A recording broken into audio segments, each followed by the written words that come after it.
Merci Seigneur. Alors, le dimanche passé, nous nous sommes suspendus quelque part.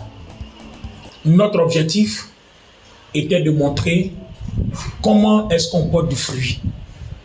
Le sarment qui est connecté au cep, comment il fait pour être agréable à Dieu. C'est-à-dire, toi, le chrétien qui est connecté à Jésus, comment tu fais?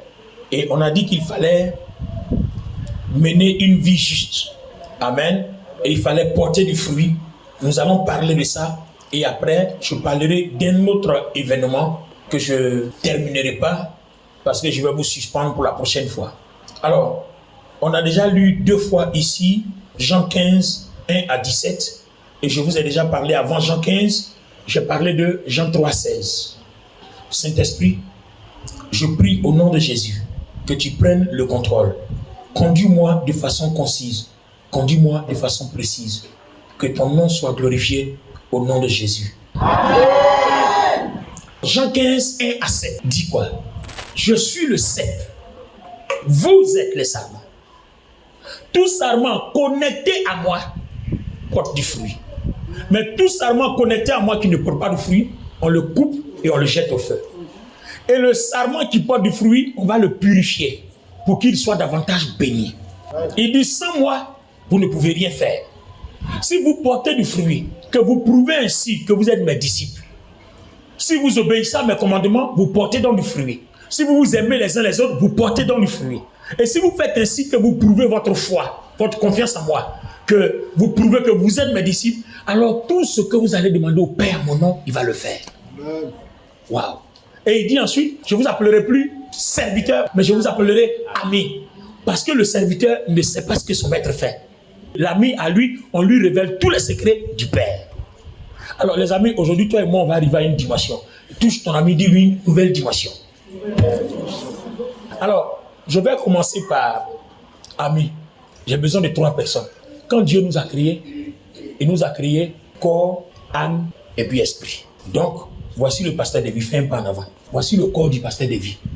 Mais dans ce corps du pasteur David, là, vous le voyez lui seul, mais à l'intérieur de son corps, il y a un esprit et puis il y a une âme. Quand Dieu veut parler à pasteur David, en tant que sarment chrétien, connecté au cep, connecté à Jésus-Christ, c'est dans son esprit. Éphésiens 1, 13 dit, Jésus-Christ habite notre esprit. Notre esprit est uni à Christ par le Saint-Esprit. Le Saint-Esprit nous a scellés d'un sceau. Parce que quand nous avons donné notre vie au Seigneur, l'esprit que le péché avait lié, qui fait qu'on est condamné, Dieu l'a régénéré, Dieu l'a restauré, il a changé. Donc pour ne plus que le péché suive notre esprit, sinon Christ va venir mourir une deuxième fois. Oh, on dit il est mort une seule fois pour toutes. Donc Dieu prend des garanties. Le Saint-Esprit vient sceller. Et Hébreux 10 dit que notre esprit ne peut plus pécher.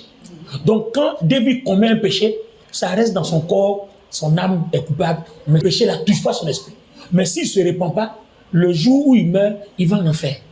Mais s'il se répand, à partir de l'esprit, Dieu régénère son âme et son corps, et puis le Seigneur continue avec lui. D'accord?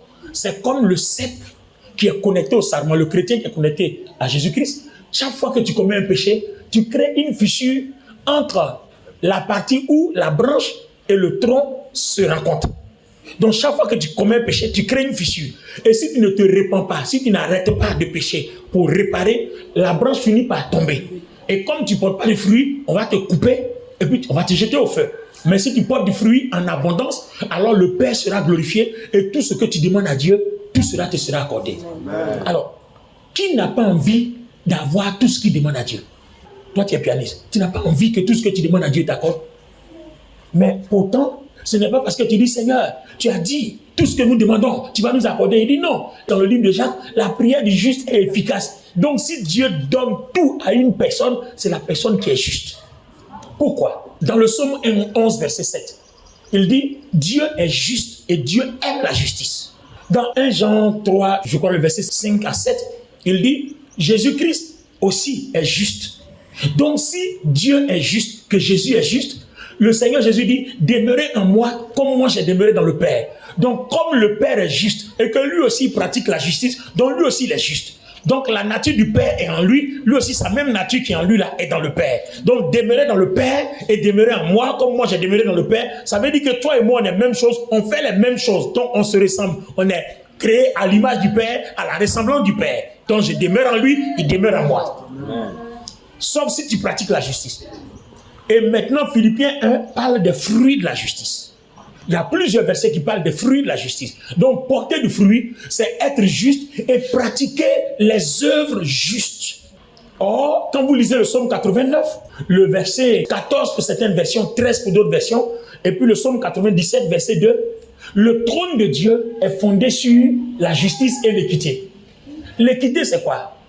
L'équité, c'est le fait que tout ce que je fais est droit, est fidèle, est correct. Il n'y a pas de mal dedans. Il n'y a pas de ténèbres dedans. C'est-à-dire, tout est basé sur la vérité. Donc, il dit, si vous vous aimez les uns les autres, vous obéissez à mes commandements, ainsi vous demeurez en moi, ainsi vous êtes juste. Ça veut dire que la justice, là, elle se sert de l'équité. Je dis, bon, ancien Conan m'a fait du mal, je le convoque à la justice. C'est pas parce que je m'avais porté plainte contre lui que la justice le prend et puis le juge le met en prison. Non. Le juge dit, bon, tu dis que tu as fait du mal, on va faire les enquêtes. Prends ton avocat, lui aussi va prendre son avocat. Il a droit de se défendre. Donc, les enquêtes qu'on va mener, ont pour but de révéler où se trouve la vérité. Est-ce que ce que tu dis est vrai? Maintenant, si on trouve par les enquêtes que ce que tu dis est vrai, on le corrigera à la proportion de sa forfaiture, de son mal. Ça ne veut pas dire que quand on aime quelqu'un, on ne le corrige pas. Mais avant de le corriger, il faut être sûr que la vérité est entre tes mains. Amen. Donc c'est comme ça que nous péchons, Dieu nous juge. Il nous juge avec la droiture, il nous juge avec la vérité, en se servant de l'équité pour investiguer jusqu'à trouver où se trouve la vérité. Donc il dit, si vous vous aimez les uns les autres, ça veut dire, Drapeau et moi, Émilie, si je dois t'aimer de l'amour du Père, c'est que notre relation est basée sur la vérité. Je ne vais pas t'aimer parce que tu me donnes l'argent, je ne vais pas t'aimer parce que tu es de ma famille, mais je vais t'aimer avec la vérité. Amen. C'est-à-dire, je vais t'aimer dans l'ordre, dans le plan de la justice. Tout ce que je vais faire avec toi est juste. Je ne me sers pas du mal. Si tu me fais du mal, je vais attendre jusqu'à ce que je découvre la vérité avant de réagir. C'est pour ça que c'est difficile. Et c'est là que le Seigneur nous demande de porter notre croix et de renoncer à nous. Parce que attends, quelqu'un t'a fait du mal, on t'a humilié comme ça devant les gens, et puis tu as honte comme ça, tu vas laisser ça. Et Dieu dit, si malgré ça tu as laissé, tu as enduré la honte, tu as enduré la souffrance, et que tu attends jusqu'à ce que tu aies la vérité avant de venir réagir, alors tu es sage comme le juste. Si tu ne peux pas porter ta croix de cette façon, tu ne peux pas renoncer à ta personne de cette façon, tu ne peux pas être appelé juste. Si tu n'aimes pas ton prochain, tu n'es pas donc né de Dieu. Le jour où tu meurs, Dieu ne te reçoit pas. Le jour de l'enlèvement aussi, tu ne vas pas au ciel. Amen. Maintenant, il dit, si vous vous comportez comme ça, là, vous êtes donc mes amis. Amen. Vous comprenez maintenant? Amen. Donc, toi et moi, on doit, dans notre vie chrétienne, vivre, pratiquer la justice et les fruits de la justice jusqu'à ce qu'on arrive au niveau spirituel où on est ami de Dieu. Amen. Abraham était ami de Dieu et Dieu ne refusait rien à Abraham. Tout ce qu'Abraham demande, Dieu lui donne. Et tout ce que Dieu veut, Abraham lui donne. Ça veut dire que celui qui est juste et qui est fidèle à Dieu, celui qui est juste et qui pratique la vérité, qui a sa confiance dans le Seigneur, Dieu peut compter sur lui. Abraham peut donner jusqu'à son fils unique. Voilà la relation. Alors, c'est difficile parce qu'il nous manque quelque chose dans l'église. Pourquoi cette relation est difficile? Cette relation est difficile parce que tu es fait de corps. Voici David. Quand vous voyez le pasteur David, il y a son corps que vous voyez, mais dans ce corps-là, il y a l'esprit et puis il y a son âme. Donc s'il n'est pas chrétien, le Saint-Esprit n'est pas dans son esprit. C'est le diable qui a lié son esprit. Mais s'il est chrétien, alors Dieu, par le Saint-Esprit, est dans son esprit. Jésus, par le Saint-Esprit, est dans son esprit. Maintenant, le problème, l'âme de pasteur David, son corps et son esprit. Le corps est un corps, l'esprit est aussi une nature, est aussi un corps. L'âme n'a pas de corps. L'âme a besoin d'un corps pour vivre, parce que l'âme, c'est ta volonté, c'est ta vraie personne qui est là. Le corps que tu as, sur lequel tu as mis ton vêtement, c'est parce que tu vis sur la terre qu'on t'a donné ce corps-là. Le jour où tu t'en vas au ciel, tu te débarrasseras de ce corps et c'est l'esprit-là qui deviendra ton corps. Puisque tu t'en vas en haut, c'est un corps céleste. Donc on te revêt d'un corps céleste. Et l'apôtre Paul dit, en un clin d'œil, Dieu nous changera. Et on sera tous revêtus d'un corps glorieux. Parce que l'esprit est la lumière. Donc le corps glorieux. En ce moment précis, la chair reste sur la terre. Puisque tu t'en vas au ciel, donc tu auras ton âme et le corps glorieux. Donc au ciel, tu ne perds pas ton identité. Tu es la même personne qui est consciente. Tu as le même visage, tu es conscient. Seulement c'est que ton corps, c'est ton esprit. Un corps de lumière, un corps glorieux. De la même nature que Dieu. Amen. Est-ce que vous comprenez? Donc le jour où tu meurs là, Si le Saint-Esprit est attaché à ton esprit, alors ce jour-là, c'est avec ce corps-là que tu vas au paradis te reposer en attendant la résurrection. Mais si tu n'es pas mort que la trompette sonne, Dieu te débarrasse de ce corps à cause de la terre. Puisque tu quittes la terre, tu n'as plus besoin de ce corps. Maintenant, c'est l'esprit-là qu'il revêt à ton âme et ton âme s'en va avec. Donc, à partir du moment où, au ciel, tu n'as que l'esprit, qu'il n'y a plus de corps, est-ce que tu peux pécher? Parce que dans l'esprit, il n'y a que le Saint-Esprit. Donc, le Saint-Esprit ne pêche pas. C'est pour ça que là-bas, il n'y a pas le mal. Il n'y a pas la médiocrité. Il n'y a pas la mort. Il n'y a pas la maladie. Il n'y a pas la limitation de vie. Il y a la vie éternelle. C'est-à-dire tu demeures jeune éternellement. Donc si tu étais vieux ici, quand tu arrives là-bas, là, ta vieillesse là, c'est ton corps là qui est comme ça. Mais ton âme à l'intérieur, l'âme ne vieillit pas. Un bébé, l'âme d'un bébé et l'âme d'une personne de 100 ans, c'est la même chose. C'est le corps là qui fait qu'on voit le visage vieillissant. Donc le jour où tu meurs, on voit ton visage jeune. Tout le monde est jeune là-bas, il n'y a pas de vieux. Amen. Amen. Est-ce que vous comprenez? Il n'y a pas de vieux là-bas. Tout le monde est jeune là-bas. Alors, quelqu'un comprend bien où on s'en va?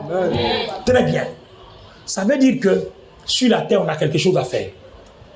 Comme on doit demeurer juste pour que nos prières soient exaucées, c'est parce que nos prières ne sont pas exaucées que nous souffrons. Et si on souffre, c'est parce que nous ne sommes pas justes. C'est pourquoi nos prières ne sont pas exaucées. Donc, si nous devons vivre juste, il faut vivre la vie de l'esprit et non la vie de la chair. C'est pour ça que la Bible dit, vivez selon l'esprit et ne vivez pas selon la chair.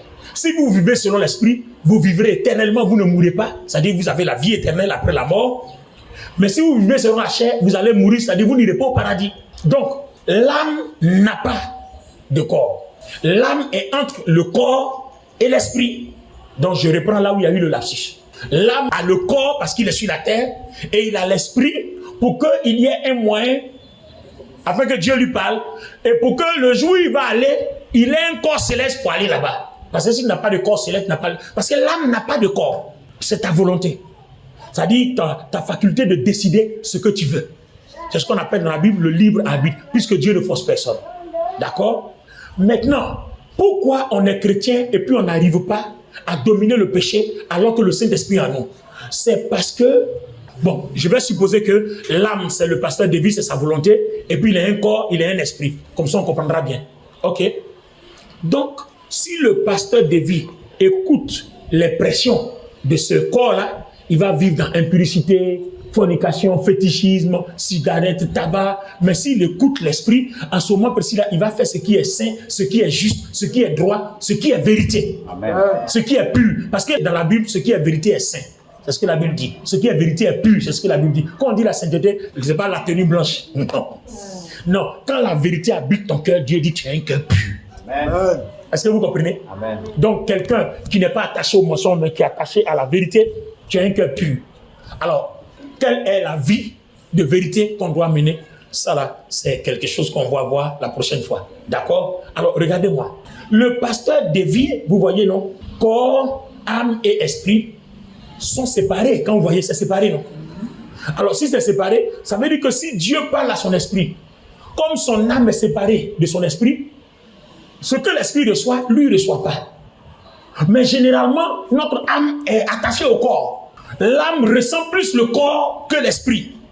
Donc, si tu arrives à mener une vie de telle que ton corps, ton âme soit rattaché à ton esprit et que ton corps soit rattaché à ton esprit et que ce soit l'esprit qui gouverne les deux, en ce moment précis, tout ce qui coule en toi, c'est la gloire de Dieu. Tu peux entendre la voix de Dieu. Tu peux comprendre ce que Dieu veut. Tu peux savoir ce que Dieu veut. À ce moment précis, tu peux dire au Seigneur, montre-moi dans ma vie ce qui va se passer d'ici 6 mois. Dieu va te le dire ou va te montrer un songe, un rêve ou bien des visions. Il va te montrer. Tu vas dire au Seigneur, montre-moi ce qui va se passer en Côte d'Ivoire d'ici 6 mois. Et puis le Seigneur va se révéler à toi, il va te montrer. C'est comme ça exactement que ça se passe. Mais si tu vis, ton âme est séparée de ton corps. Quand Dieu parle, tu ne reçois pas. Parce qu'il y a le modèle de vie charnelle, c'est ce qui sépare les 3 choses.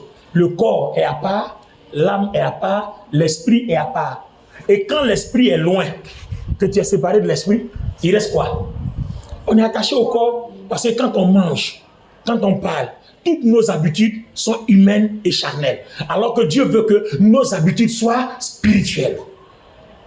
Donc, quel est le modèle de vie qui va faire que ton corps se taise et que le corps et l'âme soient unis à l'esprit pour former un seul, pour que quand tu parles, ce soit Dieu qui parle et que ne soit pas la chair qui parle. Il y a cette façon de vivre.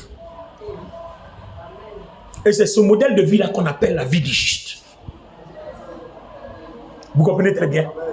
Donc le juste vit, sa façon de vivre, sa façon de prendre la vie, sa façon de s'éduquer, sa façon de marcher, sa façon d'obéir à certaines restrictions. Pendant que tout le monde est en train de regarder la télé ou bien en boîte de nuit, lui il est en train de lire sa Bible, il est en train de prier. Pendant que tout le monde est sur les tables en train de prendre l'alcool, lui il a sa Bible, il est en train de lire, en train de prier, bien en train d'évangéliser. Le juste a sa façon de vivre qui fait que finalement il finit par tuer le corps. Et le corps se tait parce que le corps en fait n'a pas de pouvoir. Lui il envoie des signaux. Il donne des envies à l'âme. Et si l'âme les exécute, l'âme se loigne de l'esprit. Or, c'est dans l'esprit là que Dieu est. Donc, plus tu t'éloignes dans l'esprit, tu t'éloignes des dons spirituels, tu t'éloignes de la puissance de Dieu. Ce qui peut faire que les sorciers ne viennent pas dans tes rêves, ce qui peut faire que les maris de nuit, les femmes de nuit ne viennent pas dans tes rêves, c'est ça qui le problème. Une fois que tu t'éloignes de l'esprit, eux, ils passent par le corps et puis ils s'assoient. En rêve, c'est eux que tu vas voir. Ils vont te poursuivre, ils vont faire tout ça. Donc, ton modèle de vie juste, en pratiquant les fruits de la justice, t'éloigne du corps et te rapproche de l'esprit. Et comme le corps n'a pas de pouvoir, lui, il transmet ses envies. Si tu n'écoutes pas, il ne peut rien faire. Parce que c'est le diable qui agit là-bas. Mais quand tu acceptes, alors le diable vient s'asseoir et puis il te gouverne. Mais quand tu n'écoutes pas, il ne peut rien faire. Donc, comment unir notre esprit, notre âme et notre corps pour que les trois parlent le langage de l'esprit au lieu de parler le langage de la chair? C'est un modèle de vie. Donc, il y a une façon de faire. Et comment mener une vie juste pour que les fruits de notre justice soient visibles afin que Dieu voit ainsi. Il dit, si vous prouvez ainsi que vous êtes mes disciples, alors je vous appellerai mes amis. Comment mener cette vie-là? Voilà la grande question. Si nous avons répondu à ces deux questions, on a le secret de la vie chrétienne. Amen. Comment le juste vit? Et comment dans sa vie quotidienne, il fait de cette que son âme, son esprit et son corps soient unis. Et quand l'esprit et le corps sont unis, alors la Bible dit, c'est 1 Jean 3, 1 Jean 5, celui qui est né de Dieu ne peut plus pécher. Celui qui est né de Dieu ne peut plus pécher, puisque c'est le corps qui pêche, non. Mais le corps, là, il est battu. Ils sont unis à l'esprit. Or, l'esprit, là, la puissance, le feu de Dieu, le sang de Jésus, tout est là-bas. Enfin, ils vont éteindre tous les traits qui sont dans le corps. Une fois que ça éteint, c'est fini. C'est-à-dire, tu vas avoir des tentations, mais ça ne te domine pas. Tu dis, oh, laissez-moi tranquille. Et puis, c'est fini, sans bon. Les trois ne sont pas unis, quand la tentation vient, tu as une pression, tu ne peux pas. Ça te fatigue. Souvent même tu es énervé parce que tu te bats mais ça ne passe pas. C'est pour ça que beaucoup de chrétiens souffrent et beaucoup demeurent dans le péché. Donc la solution pour vaincre le péché à jamais, c'est s'arranger à aligner le corps, l'âme et l'esprit pour que ton être entier parle du langage de l'esprit. Or, parler le langage de l'esprit, c'est porter les fruits de l'esprit, les fruits du juste.